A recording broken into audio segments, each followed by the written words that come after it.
Hello, and welcome to Speak Honest. I am your host and certified relationship coach, Jenn Noble. It has been my passion for over a decade to help women like you heal what's been holding you back from having the relationships you deserve. Are you struggling with a relationship where you can't seem to voice your emotions, needs, and boundaries without having it blow up in your face? Then you have found the right podcast, my friend. Get ready for practical tips, empowering truths, and honest conversations. Now, let's dive in. Hello, ladies, and welcome back to another episode of Speak Honest. I am Jenn Noble, your go-to relationship coach and author of the best-selling book, Dance of Attachment. And on today's episode, this is a real one. And I mean that in the best way possible. You are going to hear a coaching session with myself and my client, Courtney, where we go deep, and I'm talking really deep, into parts work, specifically the parts of ourselves that we've tucked away for so long, the ones we've locked behind doors or buried under bricks, whatever creative thing our nervous system decided to do to keep us safe at the time. And what I love so much about this session is that you're going to witness someone doing the actual work in real time. We talk a lot about self-awareness, and most of us, we have plenty of it, to be honest. We know our patterns, we can name them, we can explain them to our therapist in detail, but knowing something and actually feeling it in your body, like actually shifting it in the moment, that is a whole different conversation. And that's exactly what this episode is about. Now, some of the big themes that come up today is parts work, which is part of internal family systems, as well as somatic affirmations, worthiness, and those protector parts that have been doing so much over time to keep us safe, and what it actually means to let go or not to let go. Because sometimes we're told to release things, and honestly, maybe we're not ready, and that's okay too. But the core insight I want you to hold on to as you listen is this. There is such a real gap between what we know logically and what our body actually does with that information. You can know you're worthy, you can say the words, and your nervous system can still be like, yeah, no, okay, we're not actually doing that today. That gap, it's not really a flaw, it's just where the work begins. So what we're really working on here is learning how to have a relationship with the different parts of ourselves, getting curious with them instead of frustrating. I love to say, get curious, not furious. We don't want to force anything open before it's ready. Just get to know them over time as they let us. And if you're someone who gets it intellectually, but you still find yourself frozen or reacting in the same old ways or wondering why you can't just make yourself feel differently, then this one is definitely for you. And if you want support doing this kind of work in real time with live coaching, a community of women like Courtney who actually get it, and with the tools like the somatic affirmation process you're going to hear about today, that is exactly what we do inside of the Speak Honest Academy. It's not about having it all figured out, and it's not about doing a course you're never going to actually finish or joining a room with someone just talking at you the entire time. It's about having somewhere to do the work with people and a coach who do it with you. And if that sounds like something you are interested in, then you can find all of the information at speakhonestacademy.com, or you can scroll down to the show notes and click on the link there. And as you listen today, I want to invite you to notice what comes up for you. Where do you feel something in your body? What parts of yourself do you recognize in this conversation? You don't have to do anything with it right now. I want you to just notice. Now, let's dive in. Hi, Courtney. I'm so glad that you could come on here today. How can I help? Yeah, thank you for having me. I kind of have an idea, but I'm not entirely sure. It's more focusing on our different parts and how where I can find those parts that I've kind of packaged up and hidden away throughout life, because at those points in time, they weren't necessarily accepted, or I thought they weren't accepted. And is there like a way where you can just broadly kind of go over to find all those parts? Because I think as you go through life, you forget where you put them. And those parts are like part of ourselves.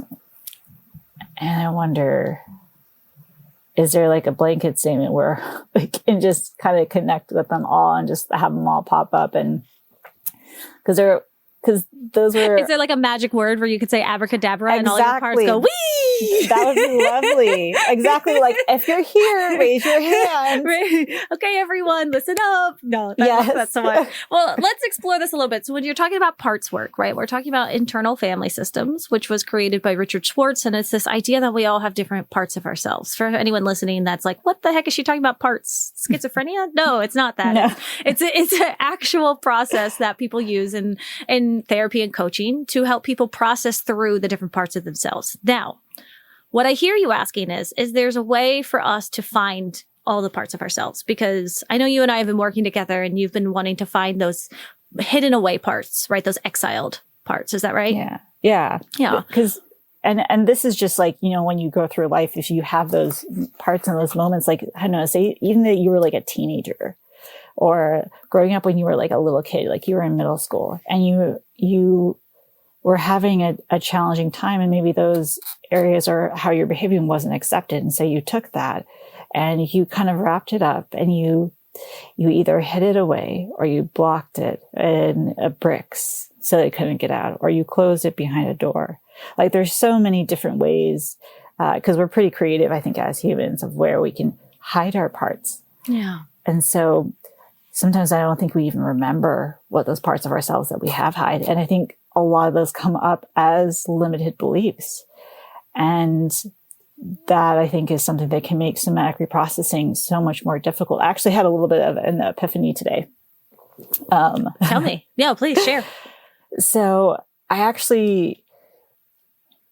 what I did is I kind of went in a little bit and I was looking specifically for the parts that were associated with my limited belief. Mm-hmm. So one that I feel like I'm working on a lot is worthiness. And so finding that part of me that had a wound specifically for worthiness, I found her. And so I kind of brought her back, but I'm also looking at her, and it was so much easier to do the somatic reprocessing because I didn't even have a visual of her actually, because she was behind this. Of course, oftentimes the parts of ourselves are hidden behind like those dark spaces, those scary places that we ourselves don't want to go. And of course, that's where we are. So I found her. So I couldn't really even see her. She was basically under like a black veil, but it's like I knew she was there. And so bringing her back, not only was I able to it was like I was talking to her essentially when I was doing my somatic reprocessing. And that made it so I feel like I could actually really connect even more that way. Well, that sounds amazing. Can we explore this a little bit? So when you're talking about your somatic reprocessing, we're talking about our somatic affirmations. Is that right? Correct. Okay, great. So again, for anyone listening, somatic affirmations is a triangular modular process that I teach inside of the Speak Honest Academy that helps us rewire our nervous system from the inside out, essentially. So what Courtney is talking about here is being able to find your limited belief. So if I'm hearing correctly, yours is I am unworthy, right? Because you mentioned worthiness. So then we find our empowering belief. So yours is I am worthy. Well, like, what does that mean, right? It's so hard for people because the next step, one of the hardest steps, is we have to find evidence. And people are like, well, how are we supposed to find evidence? I don't think I'm worthy. So how am I even supposed to find this kind of evidence? And so what I'm interested at is, I know you and I have been working with each other for a year or more now. A year and a half or so. So that's great. And where were you finding your resistance to doing your somatic affirmations? This is, again, right, with this practice I mentioned, this is an everyday process for us to be doing. This is like getting our drink, our water in. This is like being able to get our steps in for the day. And that's fine if we don't do it. We don't have to be perfect. But you mentioned you've been having a block. So talk me through that block. Definitely. So I think my block is actually more of getting yourself to feel those emotions. Because like when you're doing somatic reprocessing, you're not only you're holding that part of yourself where you remember yourself feeling worthy. And sometimes our idea of what worthy is actually different than what we thought it was. So for me, I think it was like a couple of things.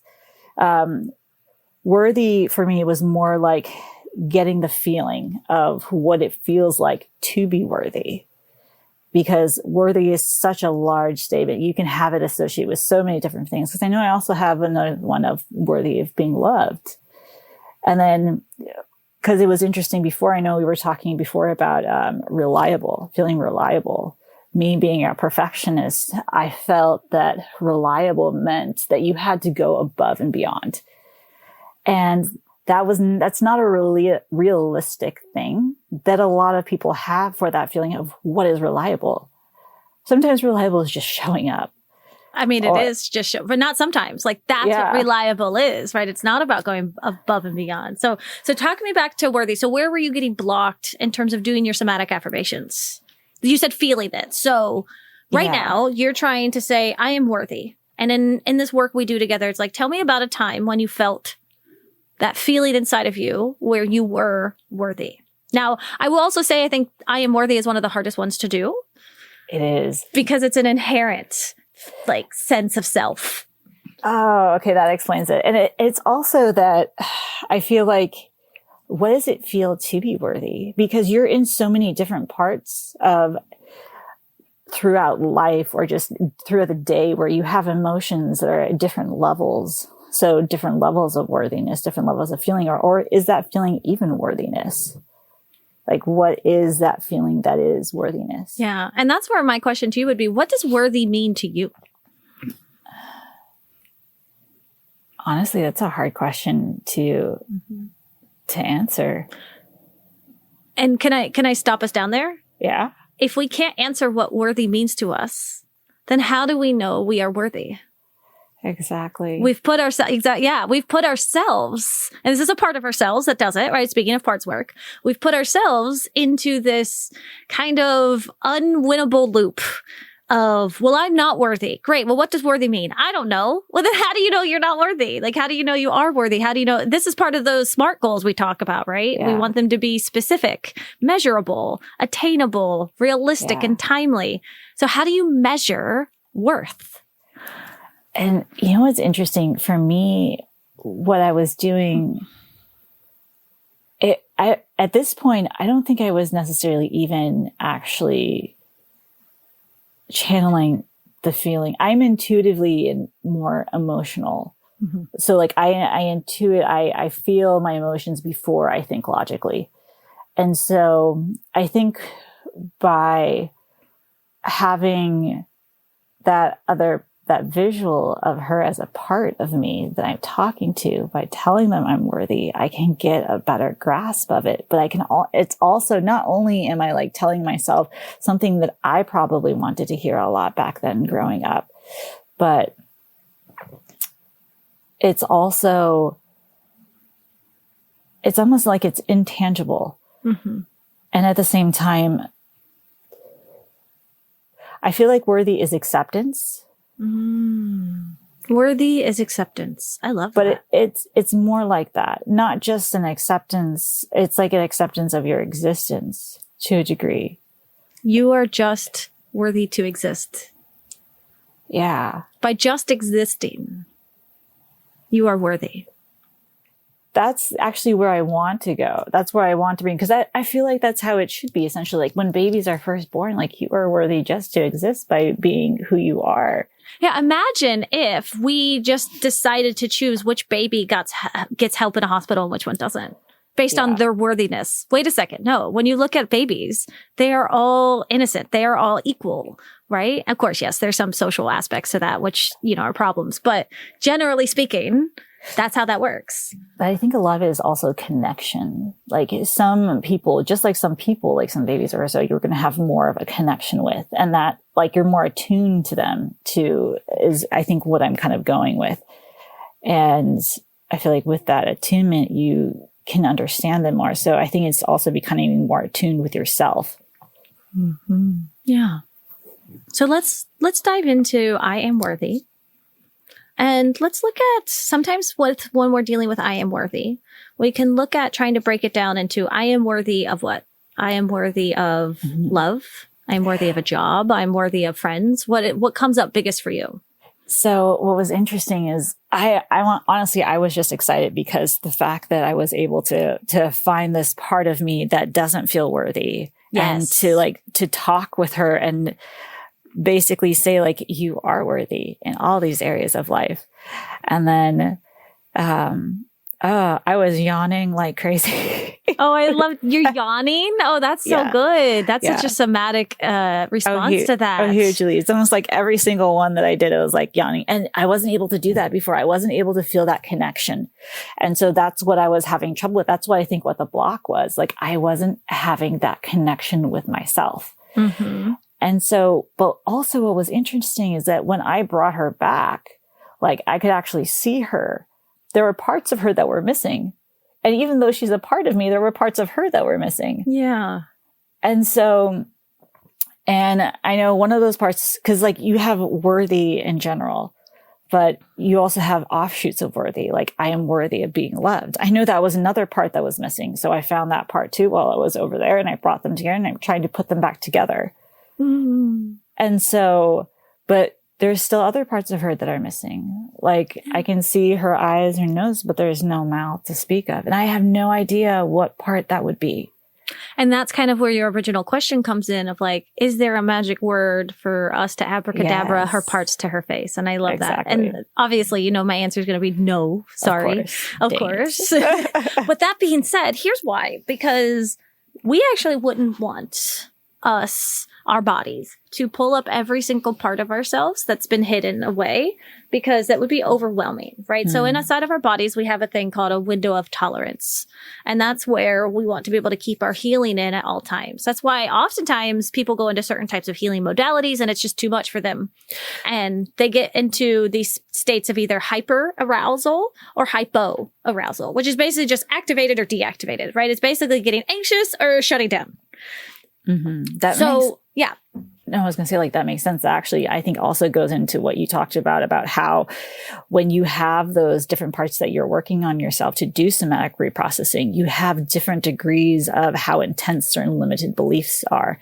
And that I remember you telling me about how it's important to be able to, if the belief is so big and so all encompassing, to kind of work at it through little bits and kind of whittle it down to a smaller, more manageable one where you can do later on. Exactly. Because oftentimes I like always visualizing a garden. So you might want to be able to get down to the biggest, deepest root that you want to pull out. But if you have all these other little weeds that are in your way, you need to get those first. And there's nothing there. It's so funny because our brains will be like, oh, that's like useless or wasteless, or it's not efficient. It's like, no, it's actually incredibly efficient because it also builds up. Let's look at it as calluses, right? It builds up our ability to pull weeds and then get our fingers dirty and then we get it better. Or another great analogy is running. You're not just going to get up out of bed and go run a marathon, right? Your nipples will be chafing. You'll have blisters all over your feet. Like, this is not good, guys. No, we build our stamina. And that's you would die by the end of that. Right? Exactly. You would probably not make it through it, and you would feel like you were hit by a truck afterwards. But also, exactly. Yeah. And also going back to your garden analogy, maybe it's good too, because like the ones that you did work on previously, you give them a time to grow and to take root and to actually flourish. Versus if you pulled them all out, you would probably raise the entire garden bed. Yeah. And then you would probably you could. Some people would just decide to just completely, bulldoze the entire garden, but you're going to lose all the beautiful parts of yourself as well if you do that. And that's what, honestly, if I'm being very honest, for some people, that's what medication kind of comes in and does. And that's sometimes we have to, and that's okay. It's just they come in and they just bulldoze the whole thing away and they just lose themselves to self. Tell me more about that. There's certain, I'm a proponent for medication. It has helped save my life in a lot of ways. I also can see how, as a medical society, we rely on it very heavily instead of working from the inside out. I often call medicine like a Band-Aid. It's a beautiful, wonderful Band-Aid. If you are in the middle of bleeding out, I'm not going to sit there and say using a tourniquet with a belt is not a good idea. Of course it is. Like we have to put gauze, we have to put bandages on anything that's bleeding out. We have to. If not, you die. Like that's what medication should be for. But if you've had this gauze on your, wound for years and years and years and years, maybe we should look into actually maybe doing some surgery to clean it out. How could we heal it better, right? Let's actually look at now, what can we do? Once we get the triage done, which is often what medicine can be used for, we can do the rest. But when that comes in, we take the medication, maybe we take our SSRIs or we take our anti-anxiety meds or whatever else that we need. Sometimes people can lose a sense of themselves. They can lose their personality. They can lose what brings them joy. And so they take away the good, beautiful flowers along with the bad. It's like an antibiotic. I see what you're saying. You lose the good and the bad. If you are taking an antibiotic, even doctors nowadays are showing, you should probably also take a probiotic, within a couple hours after, or maybe after your session is done, to rebuild back up your good bacteria. Because an antibiotic comes in and just goes whoosh. Yeah, wipes everything out essentially. Take it all down. Which is why you can actually develop other conditions like Candida albicans, which is basically a normal bacteria flora that you have, but because you wiped out pretty much everything that was keeping that one in check. Exactly. So if those are key, and then think about this. If all of a sudden we just bring in medicine, we don't have any goals to replant beautiful flowers and we just come in and we bulldoze, what do you think is going to grow back up there again? I see. You have to have those little moments of discomfort and pain where you find those limited beliefs in order to find them and to see what you need to work on, versus if you numb out your entire feelings and what you're going through, you're not going to ever really grow with that. No. But then that part is so important. And also, I don't want to go too much, because then people are like, I gotta go hard. I gotta go do EMDR right now. I gotta heal through this. I gotta pull the Band-Aid off. And it's like also not a good idea all the time. Sometimes we need to take it slow. That's what the window of tolerance is all about. So looking at the window of tolerance and then talking about your parts, I would get to a place where you're more at ease with allowing your parts to come up when they're ready. So let's say you're taking a moment to talk to a part of yourself and you're like, maybe this worthy part of you, this little girl inside of you that felt unworthy. Is it little girl a right terminology, or is there something no, that she actually, she's kind of older. I noticed your face when I said that. So I was like, wait a second. She's not a little girl. She's kind of young woman. Yeah, I would go for that even. Okay. This young woman inside of you, and she feels unworthy and you're helping her, and there's parts, and you could just say, okay, well, I noticed there's still parts of you that are missing. When you're ready, I would love to get to know them, or maybe I can help you find them. Which one sounds more right for you? Does she know they're missing?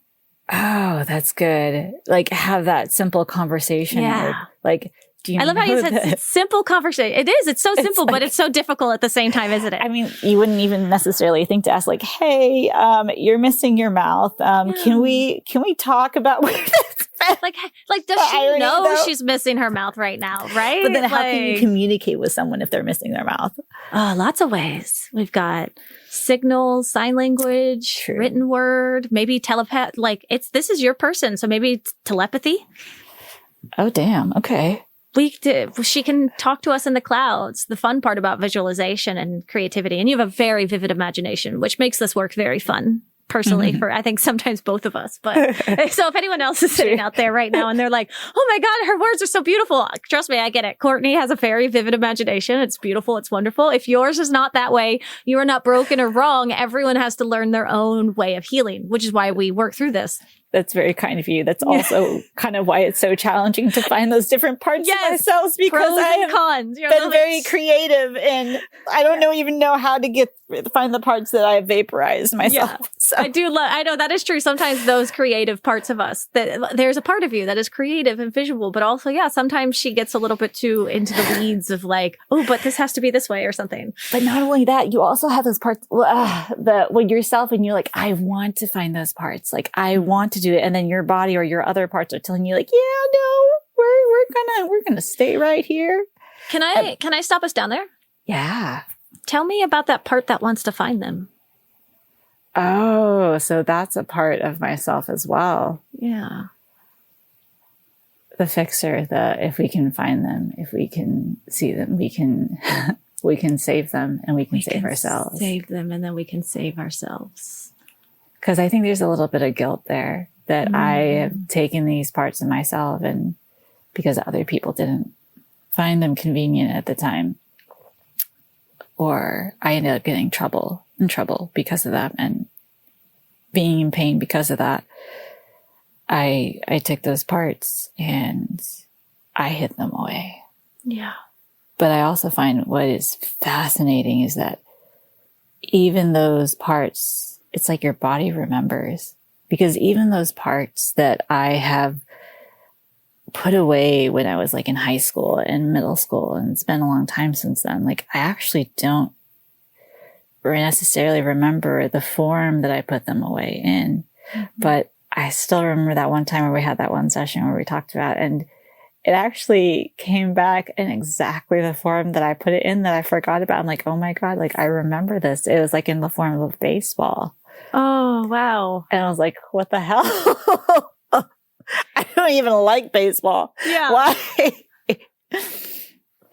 And so it's like your body remembers those parts exactly almost how they were when you first put them away.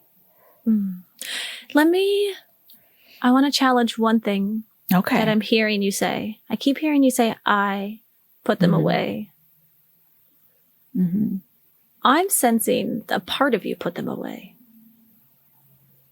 Can we explore if we can unblend you away from that part? Okay, how would we do that? Our true self, our soul, would never hide anything away, right? So there was a part of you that was trying to protect you. Okay. And if it hid these parts of you away, then you could stay safer. Does that sound right? Oh, that does sound, yeah. Because I was standing up for myself. Yeah.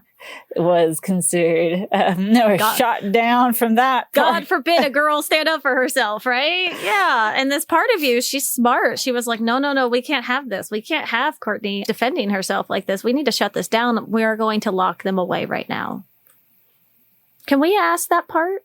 If I want to ask you a genuine question right now. This part that wants to find them and help them, is this the same or a different part than the one who hid them away? Different. Great. Okay, so we've got these two parts. One that wants to find them and save them. Now, the other part that wants to keep, already locked them away.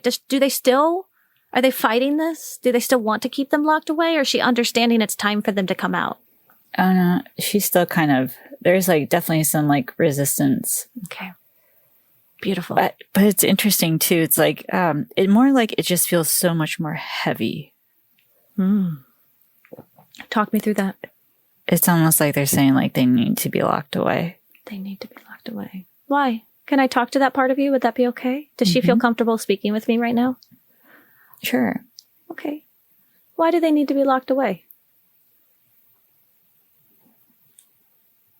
Because they're bad. They weren't kind of conforming. Yeah.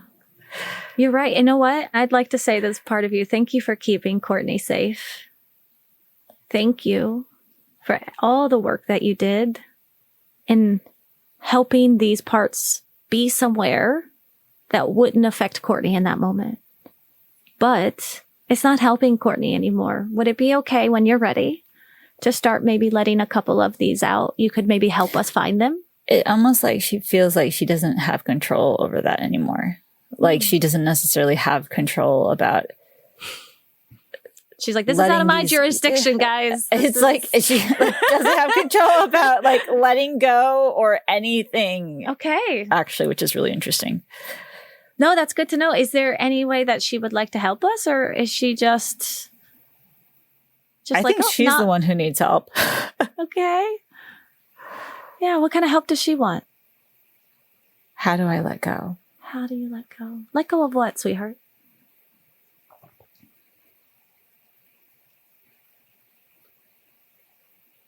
I guess the word that comes up is everything.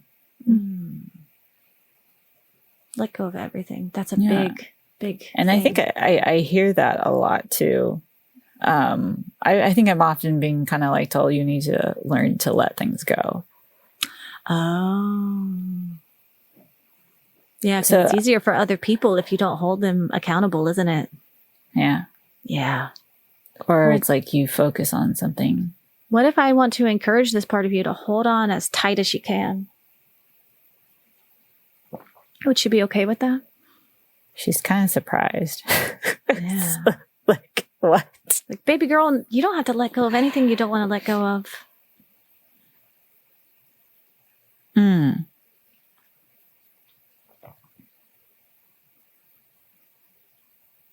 I'm like, what am I supposed to do with this?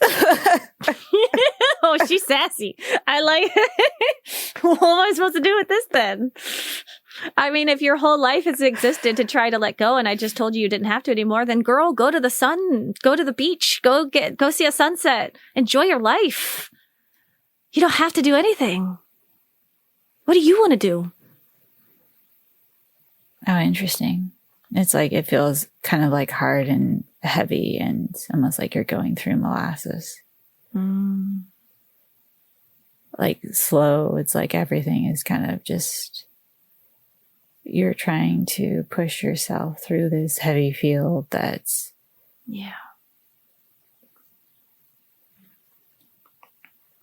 kind of almost hard to breathe through. How are you feeling right now?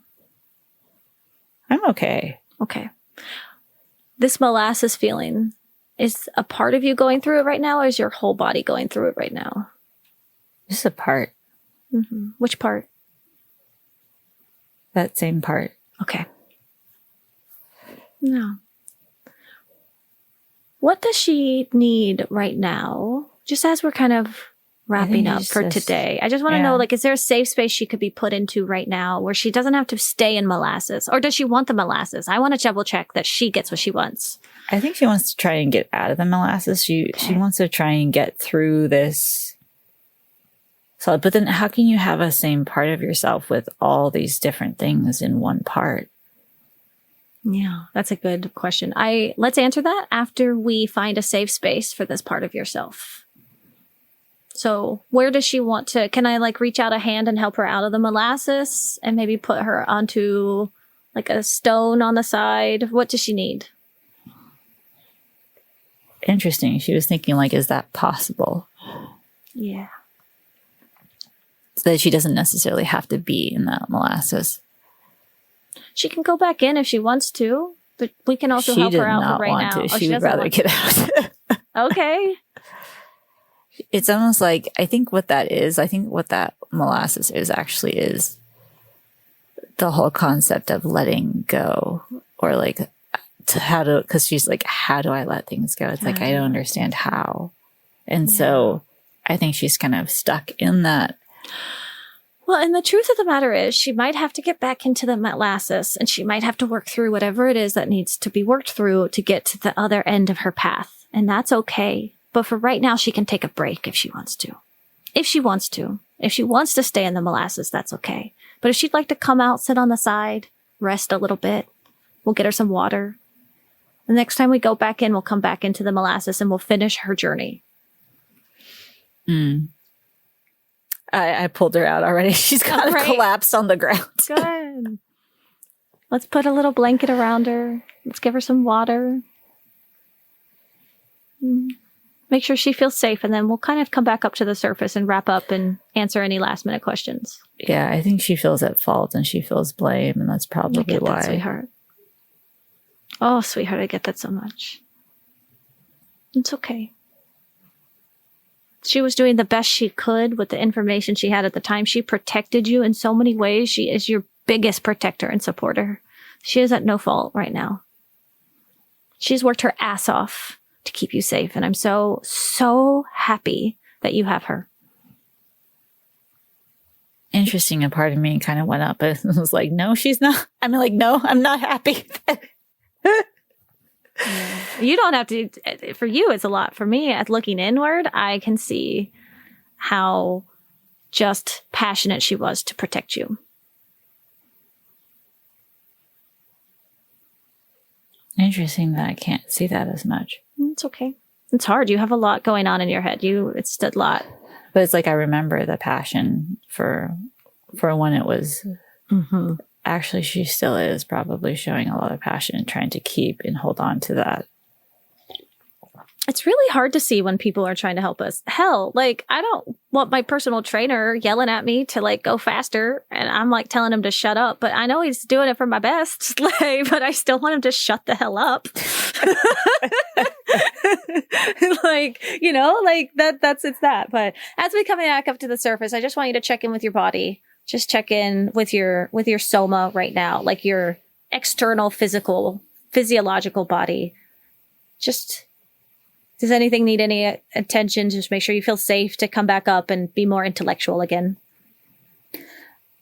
I wonder if that was the part that it just feels exhausted. Mm-hmm. Could be. Oh, that makes so much sense. You have such an exhausted part, remember? Yeah. Yeah. Imagine trying to just walk through molasses at all times. It's just like, it's both infuriating and like I can feel this like.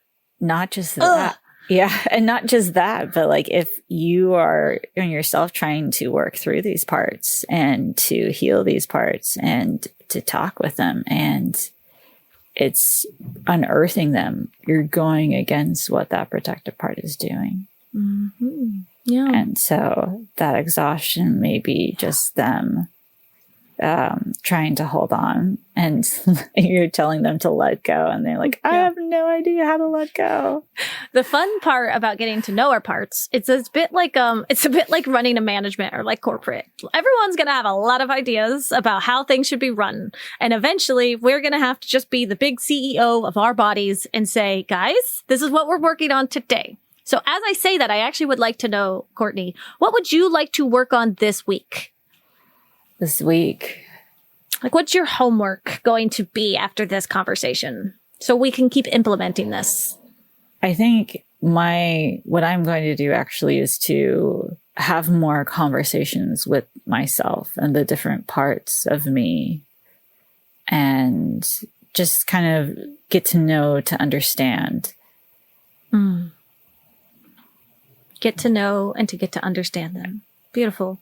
Not to rush them, not to pull them out if they're not ready, not to put them away if they're not ready, not to release anything, just to get to know them and to understand them. So the next time we talk, maybe we can talk to a couple more parts of you that have come up throughout this process. How does that sound? Yeah, that sounds good. And I'm going to admit, I probably will try and talk to them like, let's do this. Oh, no, because you're not perfect. Yes, exactly. Yes. Like that's why. Yes. Trust me. Sometimes I still talk to my parts and I'm like, you just shit down there and you shut the fuck up right now.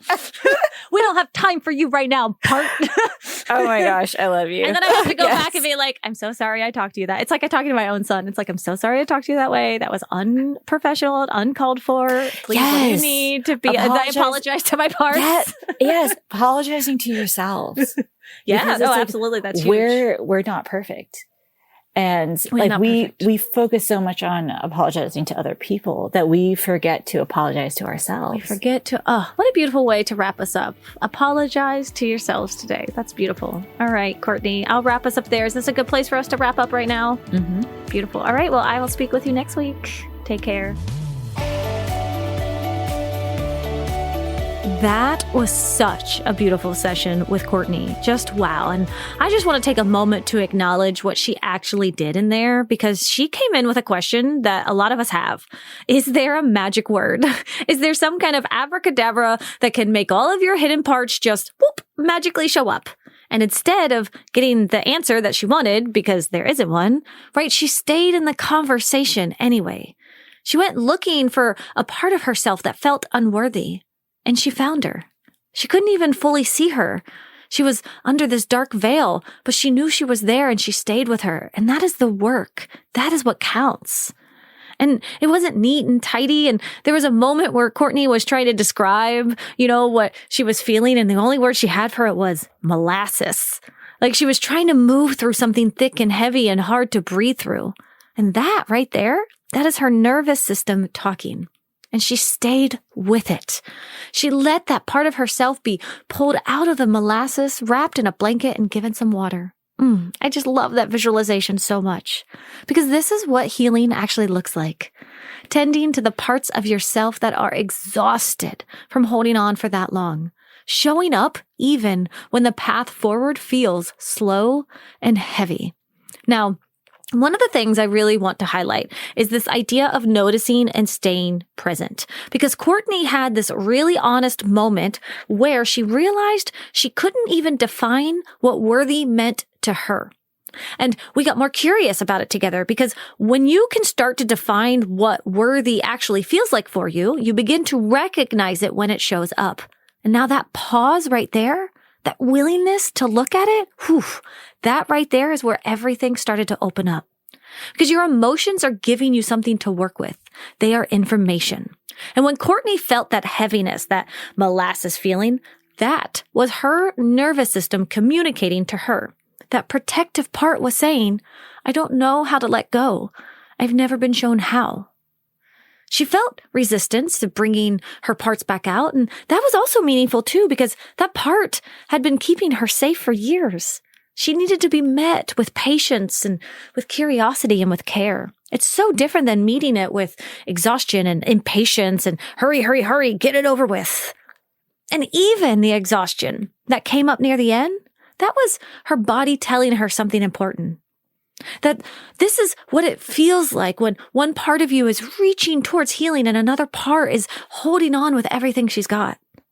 All of it was worth listening to and all of it was pointing somewhere, and that's really the core of what we worked through today. Things started to shift for her when she got genuinely curious about that part that was stuck and extended some compassion to that part of her instead of judgment or shame. And that is the beautiful part. Now, for those of you that are listening who are coaches, or maybe you're just paying extra attention to how this conversation unfolded, I want to talk to you for a second.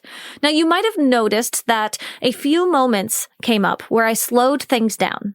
Like when Courtney kept saying, I put them away. I kind of stopped her there, didn't I? Because finding that distinction, that a protective part of her did what she thought was what she had to do to keep Courtney safe, that reframe carries a lot of weight. It shifts the whole conversation she has with that part. Do you guys kind of see how that worked? Another part I want to bring up is when I asked her whether the part that wanted to find and save everything was the same part or a different one than the one who hid them. Now, this part is important in parts work because getting specific like that really matters. We also don't want to assume. I could have assumed they were the same part. I could have assumed they were two different parts. But it's not about me. It's not about me as the coach or as the facilitator who is helping this client through this moment. We want to keep getting curious and keep asking questions. Is this the same part? Is it a different part? Are there 3 parts? Are there 4 parts? It doesn't matter, because what we want to do is we want to actually meet each part individually and try not to collapse them together if we're not able to. And then also there was a moment near the end where I told that exhaustive protective part, you don't have to let go of everything you don't want to let go of. Now, I think this part was really important because oftentimes as coaches and practitioners, it's almost like our goal to get our clients to let go of stuff as quickly as possible so they can heal and move on and everything is better. But sometimes the most healing thing that we can offer as someone holding space for our clients is the permission to stop fighting so hard. I think that part is so important. So the goal is to help someone build a genuinely different relationship with themselves inside the moment. And that just takes time and patience as a coach. And I know it takes a whole lot of trust in the process. So I'm glad that I got to talk to you through all of this right now. Now, if you are listening and you are thinking, oh my God, I know exactly what that molasses feeling is. I know what it's like to have a part of me that's just exhausted from holding on and doesn't know how to stop. I just want you to know that you're not behind and you're definitely not broken. You are someone whose protective parts did a really, really good job for a really long time. And I'm so proud of those parts. And the thing is now we're gently starting to let them rest. And that's exactly what we work on inside of the Speak Honest Academy. We do real time, real coaching. You get a community of women who are sitting in the thick of it with you together, just like Courtney did today, moving through the patterns, building new responses, and having support while you do it. Now, if you've ever been thinking about joining, you can head over to speakhonestacademy.com, or you can scroll down and click on the link in the show notes. I would love to see you in there. Now, for your takeaway for this week, think about one part of yourself that you've been a little impatient with lately. We all have one. I can think right now of myself, another one that I have. Maybe she keeps overreacting. Maybe this part of you shuts down, or maybe she feels stuck in molasses. I just want you to try asking her what she needs. Even if she can't answer yet, that's okay. Even if she's still under that dark veil, just let her know you see her. And as Courtney so beautifully said at the end, apologize to yourself today. We spend so much time apologizing to other people, and we forget to turn that same grace inward. Let's start there. That one shift alone can change everything. All right, ladies, I'll speak with you all next week. Take care. As we wrap up today's conversation, always remember that healing is a journey, not a destination. And it is an honor to be a part of your healing journey. If you want to dig deeper into the topics we covered today, be sure to head over to our show notes where you can find all of the valuable information mentioned in today's episode right there. And please remember to rate, review, and subscribe if you enjoyed today's podcast. Your feedback means the world to us and helps others discover our podcast. Until next time, remember to speak up and speak honest.